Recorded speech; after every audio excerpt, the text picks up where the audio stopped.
Well, it's another in-state rivalry week, our last one for the year. Probably our most hostile environment that we've had to have played in so far. Just going to Hilton. Obviously, they have a great home court advantage and a great fan base. And so I don't think our team will be too upset about it just because they're used to playing in front of crowds, but usually their crowds are cheering for them and not against them. So that part might be a little bit different. But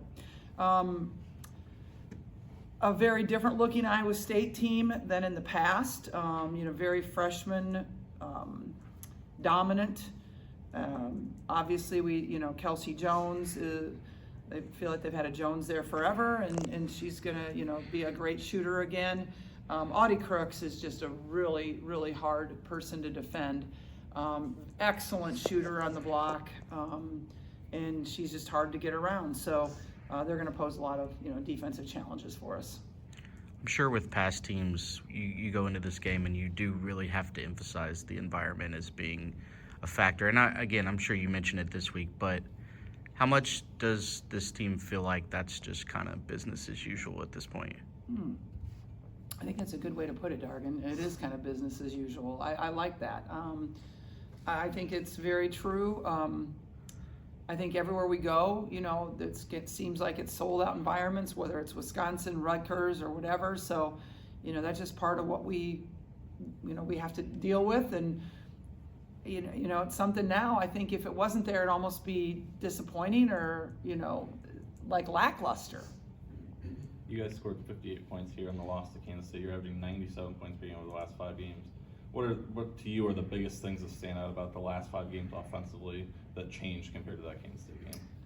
I think it's a matter of us sharing the ball a little bit better. I mean, when you look at that Kansas State loss, we had our lowest assists of the year. So sharing the ball a little bit better, moving the ball, a little bit more.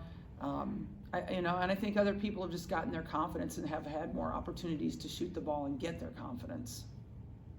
Sid Fulter, 7 for 7 against Bowling Green. You gave her a locker room shout out for those 14 rebounds earlier in the year. What sort of growth have you seen out of her this season, stepping into that role? And what's it like to coach somebody like that off the bench? Yeah, Sid is, she's our blue collar dog. She just gets after it all the time. She's somebody that has great tenacity.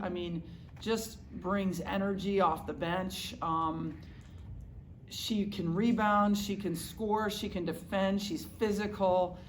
She just kind of has that little bit of that mean streak that I like, and she brings that to our team. So she's been playing really well for us. And how do you coach, you say go dive after that ball, how do you coach that out of somebody like that? That's a lot just innate. It's innate in their personality and their the way that they play. We certainly reward that, and I think anytime as a coach you reward good behavior, you get more of it. There's some coaches that always bring up bad behavior, but I think rewarding good behavior is a better way to coach, in my opinion. So we celebrate it right when it happens, so that we hope it keeps happening.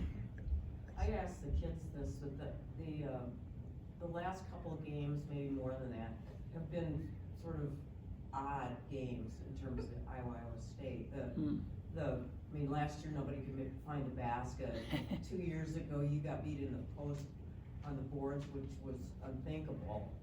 What is it about this rivalry that leads to kind of confounding results?